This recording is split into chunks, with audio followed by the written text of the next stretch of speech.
Yeah, it's just in the battle pass. You just got to equip it from the battle pass. Alrighty, let's go. Let's get into it. Game number 3 of this series. It is NIP versus Cyber Legacy. Gonna conclude now. And as mentioned before, Cyber Legacy, they could really use this win. If it gets them this win, then they get to go and put their heads just above the water out of the relegation zone. Meanwhile, NIP, they are currently in, I believe, 2nd place in their group. But taking this loss would send them plummeting down, I believe, to about like 4th or 3rd or 4th or so. So that's not an ideal situation for them. Yeah, it looks like both teams are always doing the same thing, right? They always send like all the heroes to like one lane and just scout out where people are laning and such. It's kind of interesting that they're doing that. Oh, I also want to mention, you look at you see the couriers on NIP where they are. Yeah. I don't know if like you've noticed this or not, but because like I just recently came back to playing Dota and such, and like everybody always puts the couriers outside the base like this so that you can bring it to your lane faster because they're pretty slow, right, in the early. Yeah. And there's one guy who's got his courier in the fountain. That one guy is that you, Ghost Stick? God damn it, Ghost Stick! Everybody's like on top of things. Yeah. Yeah, you can tell who's actually focused in this game by just their couriers. Nip got all their couriers outside the base. Ghostic does not. The rest of his team do. NIP got this Queen one. of Pain has it like on the stairs, so she's like half focused. So I imagine Beastmaster not owning top lane. That's what I'm thinking right now. And the first courier sets off. Oh, I didn't realize the kitten rolls the ball as it goes. That is pretty adorable. Look at this little guy. Oh, the little kitten courier. He rolls the little ball of wool as he goes. That is. He moved the courier now. Outside the stairs. He's focused now. He's got it. He's got everything under control. Good job. Yeah, Keep it still lazy. Pikachu starting off the middle lane by denying both of the range creeps, it looks like here, so a great start for him. Oh my god, Broodmother has so little damage, dude. Level 1, 47. Good luck. Has a reliant Flame Blade. Oh my god. Oh, 4 denies. Is that 4? No, it's 3. Okay. 3 to 3. This Shaker is right now. Yeah, 4-0 Oh, jeez. Oh no, make it stop. Supreme's like, please, something, anything. 5 denies. The range creep again. Go. Oh, he's just gonna use his Pawn Spiderlings. Fair enough. I don't think too much damage anymore. 2-0, and with the creep wave pushing under his tower, Pikachu is happy. I'm so pumped to see a mid Shaker. I haven't seen this in years. Really? Okay. A lot of times when people do pick Broodmother and Earthshaker is available, they just take it to the mid lane. Wait, didn't we watch a mid Earthshaker by mid one? Like just a couple of weeks ago or something? Don't you remember that? No, I don't think I was casting that game. Maybe you were watching it. Maybe I was watching on my stream or something. But yeah, he was playing a mid Earthshaker and they got wrecked. Really hard. Oh. Yeah, it did not end. Yeah, I mean, the problem is the Ags is so slow now. Like, the travel time is so slow, you can get interrupted in it. It really does, like, yeah, you nerfed Morphling, but you just kind of caught my boy Shaker in the Scatter Blast with that shotgun, the nerf, so... Yeah. I'm not a big fan of that. True. Let's take a look at these other lanes. How's top looking? They're pushing up lane, they're getting close. Up in here with Saneko. Things are looking good. Top for Nip, I would say. Especially if they get this pull off, it's going to deny a lot of creeps. Yeah, they get 3 inside of it, and I'm sure Cyber Legacy are going to contest though. Yeah, they're heading straight over. They're ready. Yeah. This is not happening for free. And bottom lane is like pretty much free farm for Morphling. I mean, it's 50-50, but I would imagine once the Morphling hits level 3, they're going to be denying a lot of creeps down here on Cyber Legacy side. So both safe lanes going pretty well for both of the teams, I would say, in this game, and it's gonna come down to really what the Earthshaker's movements are gonna be at the end of the day. Yep. How much rotating can he do? How much damage can he inflict upon these lanes once he starts rotating around? That is absolutely going to be the question this game. And what build is he going to go? Well, what do you think he's going for? Is he going to go for that Ags? Is he just going to go? No, I think you should go blue. I think you go Power Charge and Blink, and you just like try to, fight with your team. Maybe if you don't want to go Blink, I'm not sure about Agnes. Maybe you go Shadow Blade. I don't know really. I really don't know what a mid shaker buys, but I would imagine he just wants to get as many stats as he can first, and just play off the enchant totem this game. So Blink is like great to play out in Chantol, I think. Gets herself away.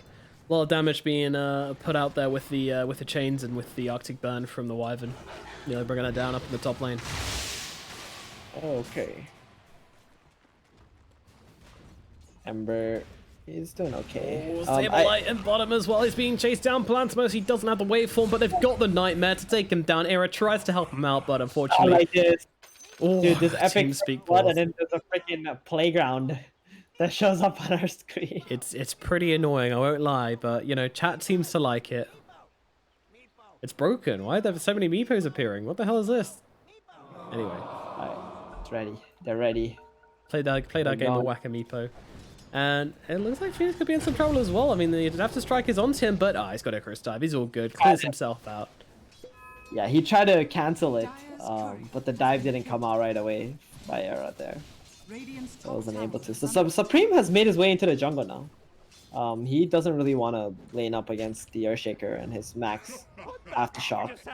But this Invis rune though, oh, interesting. What if he gets Echo Slam soon with level 6, like in the jungle or something, and then Invis is up, goes to the mid lane, and just blows up this Brood and his spider legs. I'm sure Supreme's going to be ready for this though. Like, there's no way he falls for that, right?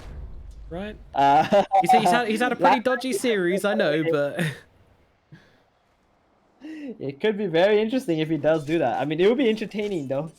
If we can see a real Echo Slam just burst the Broodmother. 100-0. Very possible.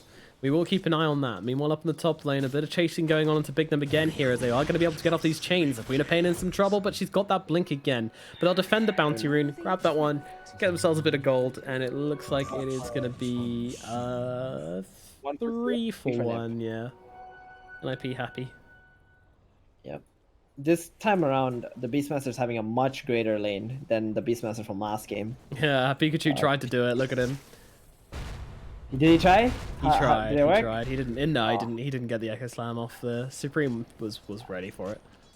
Yeah, he saw the Invis and he's like, I know what you're up to, buddy. I ain't letting you do it. This is my first rodeo, son. And we're going to change it over to net worth since the Shaker's on 52 CS currently, and that's somewhat misleading. But to be honest, not that misleading. I mean, his net worth is pretty high though. He's got 750 gold on the Broodmother at the moment, but the Broodmother will pick up pace once she gets to level 7 and starts farming many camps at the same time. Yeah, she's gonna go beast mode, or spider mode, I guess is more accurate. Spider-Woman? There's no Spider-Woman. I wonder why. I'm sure there is in the comics somewhere. I mean, in the Marvel universe, no, but in the comics, probably somewhere along the line. There's everything. True. That's true. The Spider Kid. Oh yeah, and what is it called? The Into the Spider-Verse? Yeah, exactly. Spider-Verse. Yeah, true. There is a Spider-Woman. You're right. Meanwhile, Charlie poisoned up, but is going to be kept alive, thankfully, by Tsuneko. Heals him up, throws him a bottle charge as well. Oh, okay. I thought Supreme was gonna, Pikachu was gonna go on it, but he doesn't want to use that Echo Slam. He also had the threat of the Echo Slam against the Broodmother, because as soon as he uses it, like this Brood is not gonna be afraid, right? Just freely farm everything. Yeah, Supreme's Charlie's like doing what he wants. Exactly, just like farming up the 4 camps and just the mid wave as he goes and stuff, and he's like super high level. I was gonna say that Charlie's not actually having that good of a safe lane. Like, he's only level 4. He's about to hit level 5, but the Broodmother, the Beastmaster is further ahead. Yeah, 29 and 0 to 35 and 10. Those deniers making a big difference up here in the top lane and being zoned out pretty heavily as well.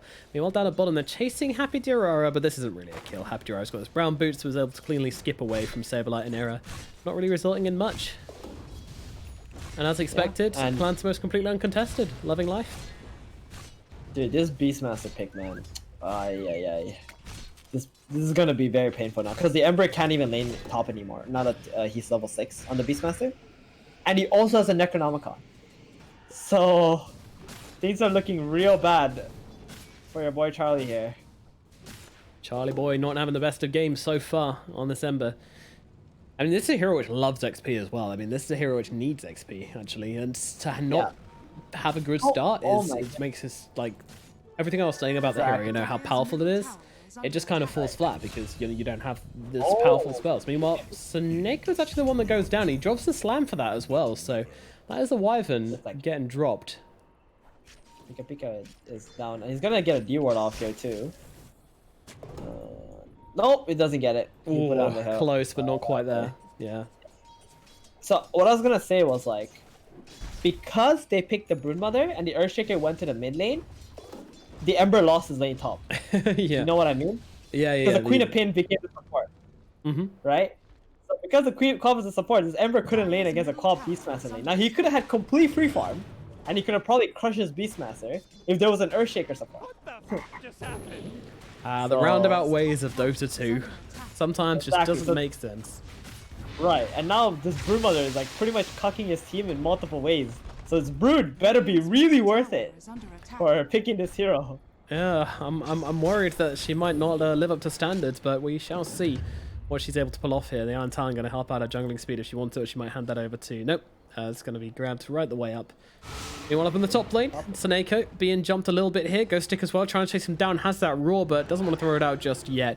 And now the Abaddon TP's in. This guy knows that they don't want to roar the Abaddon, not whilst he's got that ultimate up. But he is taking some damage from the balls here, so he might be having to pop that borrowed time soon enough, though he doesn't actually have a level just yet, smartly. And now the roar comes down onto the Ember Spirit. Saberlight immediately leveling up the ultimate, though, and doesn't wake him up in time. And it's actually just the Quab just TP's out. She just blinks away. And just like that, saves it. Yep, just like that, they get out cleanly. Yep. And that's all space for Palantimos, man. This Abaddon is no longer in the bottom lane. He doesn't care on this Morphling anymore. Nobody uses his lane, bully him in any way. Gets complete free farm. Meanwhile, with this Earthshaker. Also, let's not forget that this is a Morphling Earthshaker game. So Morphling can also go for Aghanim's if he wants to. Yeah, I did completely forget about that. Yeah, they get that double fissure going, and that's going to be crazy strong in this kind of game against Nip. It is. It absolutely is. I am really worried for NIP because I think one of the biggest criticisms of the past few games as well is that they haven't really looked that great in their kind of early mid.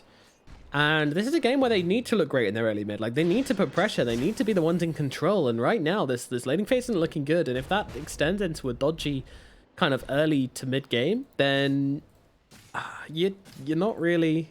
I don't know. I don't see what their chances are.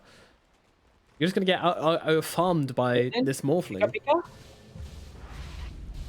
Mid lane, slam comes down, they get the kill, Supreme gets dropped, and now Wyvern also in trouble. That's going to be 2 kills in the middle lane. So Pika's dead.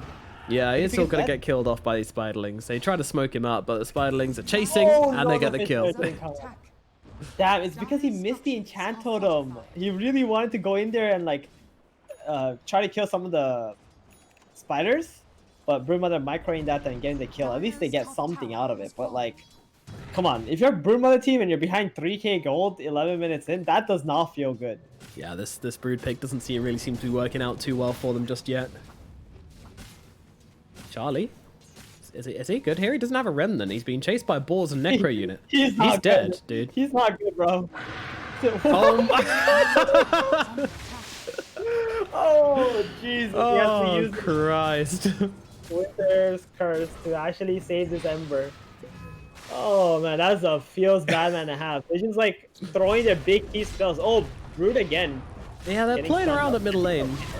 And Sablelight's going to pop the borrowed time. Meanwhile, the egg comes down, but Bignum's going to try and kill it off. That's not going to happen. So, protected by the egg, they can try and go for something here. Pikachu is still being the target as Supreme tries to come over, but he's taking so much damage. Pikachu's going to turn around and kill him. So much damage on this Earthshaker.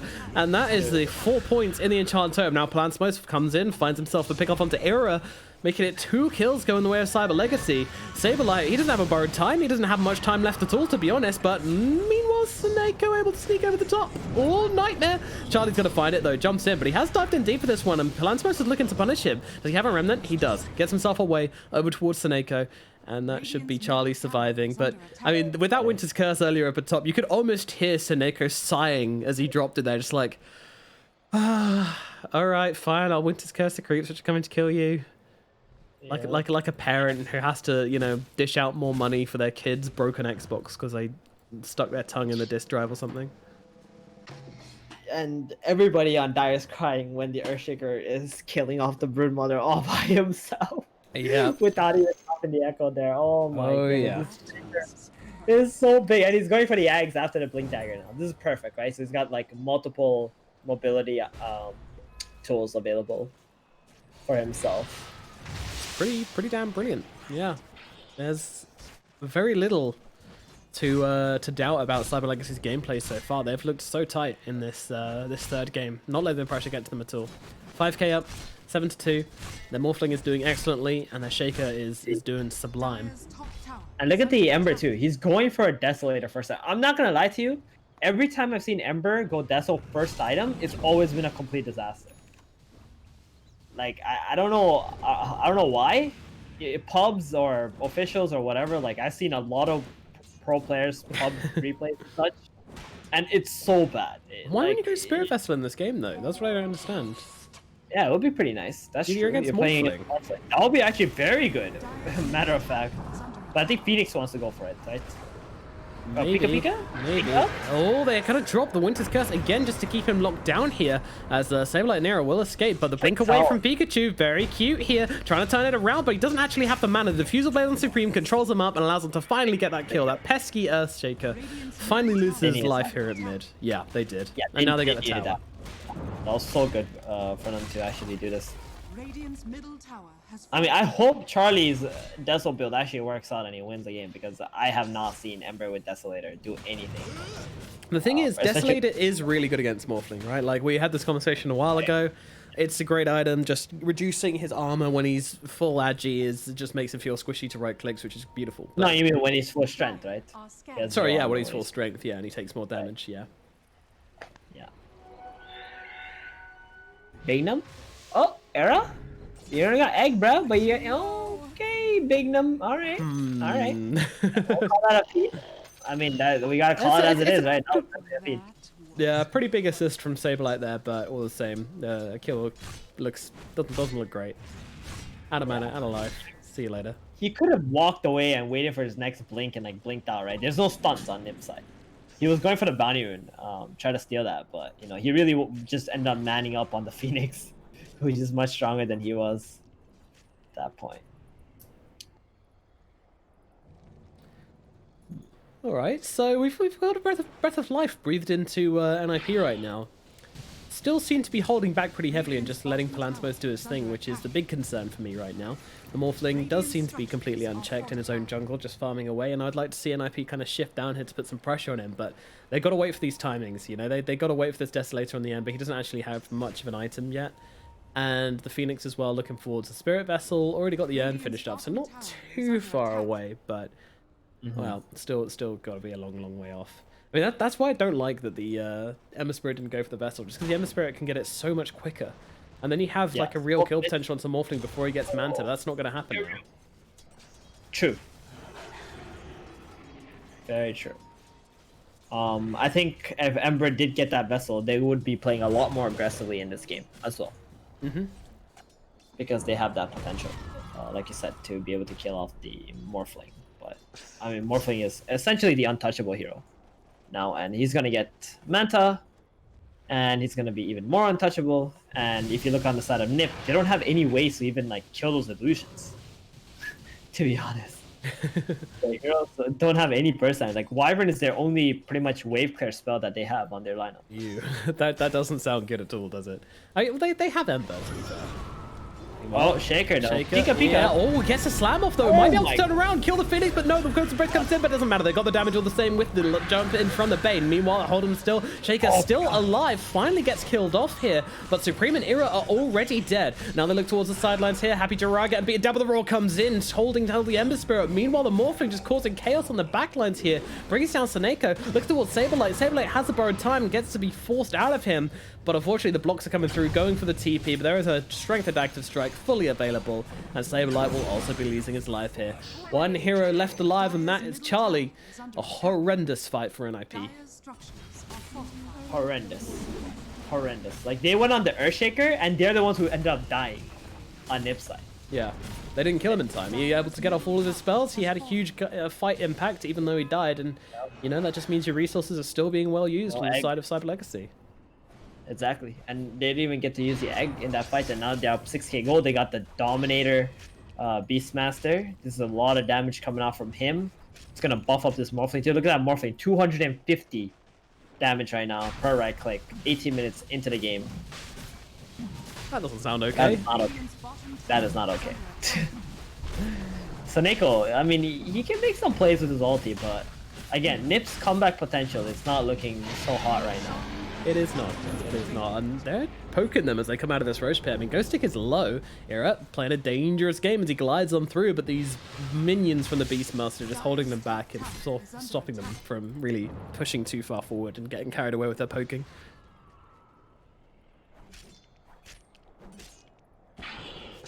Man, this isn't the game 3 I was hoping for yet. What does the comeback potential from NIP look like? Well, first of all, they need this vessel online because they need that damage output, right? And the moment Broodmother gets BKB, maybe they can go in, try to kill off the Bane, and the Quap like blinks in a really awkward position, kill off the 2 supports, and then they can chase them down. As long as something like that happens for Nip, I think it's possible. And if Ember does get this vessel, I mean, now he has it, maybe this is like the strongest power spike that he's gonna hit for a while. So they better like take this vessel and do something with it. Yeah, but into the Aegis, Manta, Morph. They don't even have their Spirit Vessel yet. They can't go to him. They can't fight him. They gotta definitely start hunting the Bane and the Queen of Pain. That's like that should be their #1 goal. I think even Beastmaster and Earthshaker are just too tanky and too fast. They'll probably just run away, but maybe if they can find a Bane or a Pop, they can definitely try to chain a kill after kill for Nip. Under attack. Dire's structures are fortified. But at the moment, they just want to farm and go together as 5, try to get any pick off they possibly can. There's a Bane. They're looking at him. They are indeed, yeah. Charlie's going to run himself forwards. Happy should be dying here. Don't really see much hope of survival for him. Yeah, Nightmare comes in. Yeah, Sleight of Fist. He's still surviving. And Plantaris is nearby. This is taking too long, guys. They need to back themselves away. Meanwhile, Abaddon comes in. Slam comes down onto Charlie. He does manage to get off the Sleight of Fist, but it doesn't make a difference. He gets blown up by the Morphling all the same. They get the kill onto Happy Durara at the end anyway. Here is able to sleep in and grab it, but this just newly desolated Ember gets immediately taken down. It looks like Saberlight's having issues off his own here as he's going to get surrounded by the heroes on the side of Cyber Legacy. Pops up borrowed time to heal himself up, but where are you going, son? Where are you walking to? There is no path home right now. The night is long, the night is cold, and it will claim the light of Saberlight. Meanwhile, Winter's Curse, that's fairly cute. This should be a dead Earthshaker at the very least. Very nice. Although the one pop just about keeping Pikachu alive. He's still trying to make it happen. Meanwhile, the egg killed off, but it's cleanly by the side of Cyber Legacy, and it looks like Supreme's heading the same way as well. Meanwhile, the Shaker unable to be killed off by Saneko here, and now they're going for the +1. And whilst it took a very long time, it was a full clean wipe in the end. This Broodmother pick, oh my god. It didn't work at all, did it? That's all you can go back to in this game, right? Like, yeah. You just think about where did they go wrong on Nip, and all you can think is this Broodmother. This Broodmother enabled an Earthshaker mid lane to be an amazing pick in this game, thus making this Queen of Pain support own an Ember Spirit lane, where the Ember should have free farm. And that just like, the cookie just started to crumble from there already. Man, this Broodmother impact is just non-existent in this game, man. 9,000 net worth at 21 minutes, that's also unacceptable for Broodmother. It really is, yeah, it really is. This Brood is so poor. Not having BKB, 1 item is all he has right now. And the Spirit as well, like very little game impact, yeah. I mean, NIP, if they want to win this game, I think they need to make some really big plays, and they really need to start finding pickoffs, like transfer that into a couple of transfer kills, transfer that into Roche maybe. And even then, you still got this huge threat of the Morphling, which you just have nothing to deal with. And by the time you get like this Spirit Vessel on Phoenix, I mean, he's still 1,000 gold off the item for Pete's sake. And I mean, are we going BKB on Morphling? Does he even feel the need for it? He's going Butterfly. I mean, he's got the Butterfly. Oh, Ethereal Blade, my bad. Yeah, Ethereal Blade. Shotgun. Yep. Okay, so this this Phoenix, which went for the Spirit Vessel, now has to somehow Spirit Vessel the Morphling before he uses Manta, before the Ethereal Blade blows him up or forces him to use Egg where he can't. Like, it's just so many conditions. Yep. I'd love to say the window has closed for NIP, but I'm not sure the window was ever open. Yeah. The Earthshaker, man. This Earthshaker is such a monster. He actually didn't go for Axe. He went for BKB straight. He just doesn't want to die. Feels Which better. I think is actually the correct decision. As the game's developed, it does seem to be. Yeah, exactly. And this Arcane Rune Earthshaker, that's some scary stuff right now. God, I love Earthshaker. Such a boss hero, man. Oh, he is. He is. One of my I think he's my most played hero. Yeah, he became fun after the Arcana, though. He wasn't fun before the Arcana. He was kind of boring. But after the Arcana, he's got that big explosion on his Echo Slam, and that's like he's like Dota 1 Earthshaker. I don't know if you ever played Dota 1, but Dota 1 Earthshaker was Charlie, like, oh my god, Pikachu! Whatever. They're killing him anyway. It's fine. Nobody saw. Oh, are they? Are they? They're not. They're not killing him anyway. Oh god. Because the Ember went past him with the Flame Guard, and his blink went on cooldown for like 1 second left. He knew that didn't though. know. Like he must have known that. It's just a little bit of He's probably talking. He's probably like, yo, come here, TP bottom, guys. On the outpost, true. Oh like, yeah. whatever," and then boom. Okay. You gotta always account for like communication and things like that. Like you're just not noticing some small things, like your blink just suddenly went on cooldown because you got hit by some random skill. Yeah. I imagine he doesn't realize that the Ember Spirit was hiding in the trees, where like he was like 2 centimeters away from him. That's very unfortunate. Or even if that Flame Guard was even on, right, before he went into replay. Like, the Flame Guard was a lot of already on. variables. Exactly. But it's okay. All good. All good. Just a little bit of time for Nip, but at the end of the day, Broodmother is just Broodmother. They have one opportunity in this game, I think, for Nip to the next team fight. They need to win this next team fight if they want to stay in this game. 100%. Yeah, I mean, the Shake had the Arcane Rune going anyway as well, so it's even less. But yeah, as you say, next team fight, it's all that's left for NIP, it feels like. This is going to be a Roche fight as well. It's likely the winner of this next fight will grab Roshan, so pretty much everything on the line here. NIP, their backs are against the wall. If they want to prove themselves as a tier 1 team, now is the time to do it. They even have a Necro 3 on this Beastmaster, so they're going to start losing all the vision on Nip too. Yeah. The sentries are going to die out. The wards are going to get taken out. Necro 3 is so obnoxious. It's like, oh, here's a gem, by the way. Oh, sweet. It's really good item. Really, really good item. Here we go. Ember. Bane. That's a good target. You gotta go for the Bane. You gotta go for the Quops. You gotta kill him quickly this time, and they are struggling to really bring him down here because they just don't have the spells to throw at him. Now the Roar comes down onto the Ember Spirit, slam on the sideline. Doesn't get much done, but they've killed off Charlie all the same. Now they look over towards Palantimos here, but it seems like a brave target to go for. Now the Winter's Curse could actually save and bring down the Shaker. It's a great Winter's Curse. The egg is now gonna come crashing on down. Ghostic's gonna be the extra casualty here. NIP with the fight. And why the hell is Palantimos on a cliff? I do not know how he got up here. How? It must have been a waveform. Waveformed up there. Whoops. He waveformed up there, tried to TP out, and then bam, got disabled, I guess. And there is their prize. On the Ember. It was the Ember. That's so big. That is actually so big. We talked about how Nip had one team fight left, and they did it. They did it. Actually did it. Tier 1 team, I guess. There we go. Good job, boys. Let's make it happen. Running it down mid right now. Yeah. Roshan is going to be respawning in 3 minutes time. Okay, well that's not great, but still they can establish control. They can get vision down. They can make sure that they have a base of operations to play through on the enemy side of the map, and force them to play where they don't want to play anymore. And look at this, they're going for it. They want this Morphling buyback, and they may well just get it. I mean, this Abaddon just makes them attack so fast. Wow.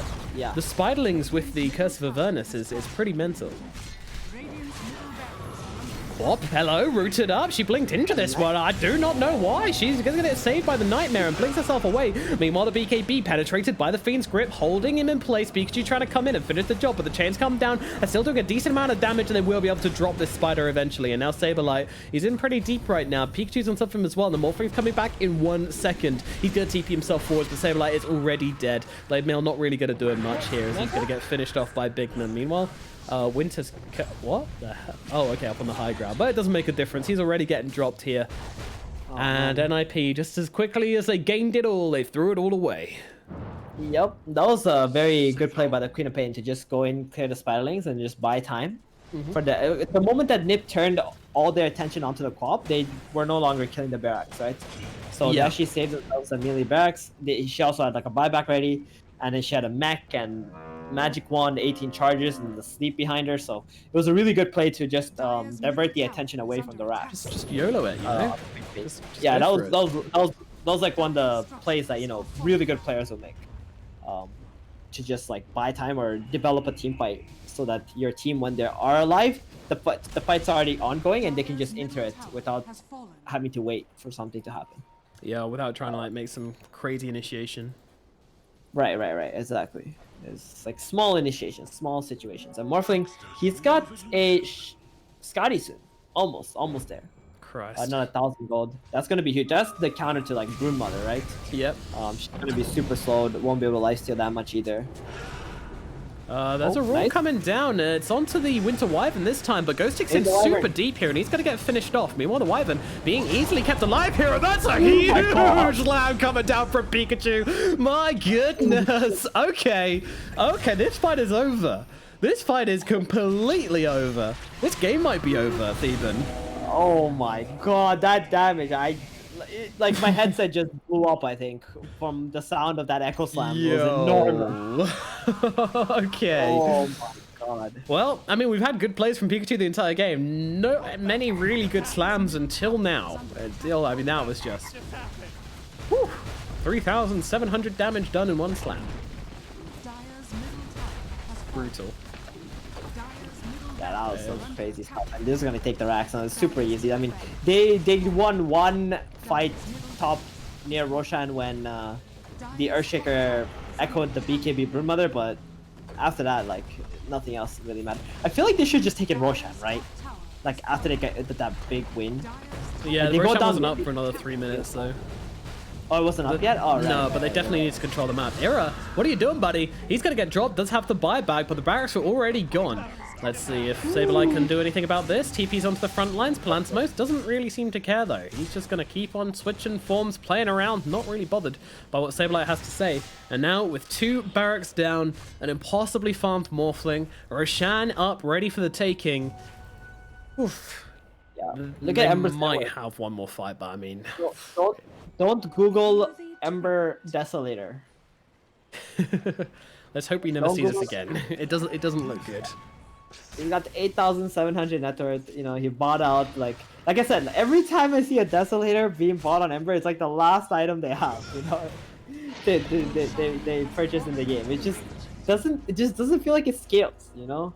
Yeah. I get it. You want to break buildings and you think you're the carry. You gotta get Deso and stuff, but it just doesn't bring much tempo, honestly, to your hero, and nor does it really help you push out lanes because you already got your Flame Guard, and that's your biggest lane shoving spell anyway.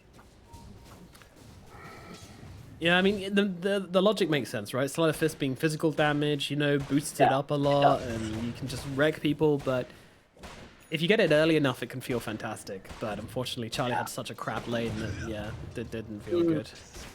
I mean, like I said, every time I've seen it, it just doesn't. I don't know what the reasoning is, but it just doesn't feel good. That's all I can tell you. You know, there's some things about Dota. There are a lot of things, yeah. We don't. It's just not logical, even though it should be. Like you said, Desolator gives you physical damage. His Sleight of Fist is physical. You know, it can do some really cool shenanigans. But then, in practice, it just doesn't seem that way. Yeah. And here we go. This is the big boss Morphling with the Scotty. Almost BKB even. He's almost got his next item too. They actually doubled their net worth advantage in like a span of 3 minutes, I think. Or 2 minutes. He's gonna go for the last set here. It's not some 1k to 2k doubling. No, this was 12k to 24k doubling. I mean, this is impressive. Exactly. They're trying to hold this high ground here, but they just ram these Necro Creeps up here. They've got all the vision. They've got True Sight. Like, what do you do against this? They dropped the slam, interestingly. I mean, it's whatever. Charlie's dead. It's fine. He doesn't have buyback either. And now, well, Supreme trying to chase down Pikachu.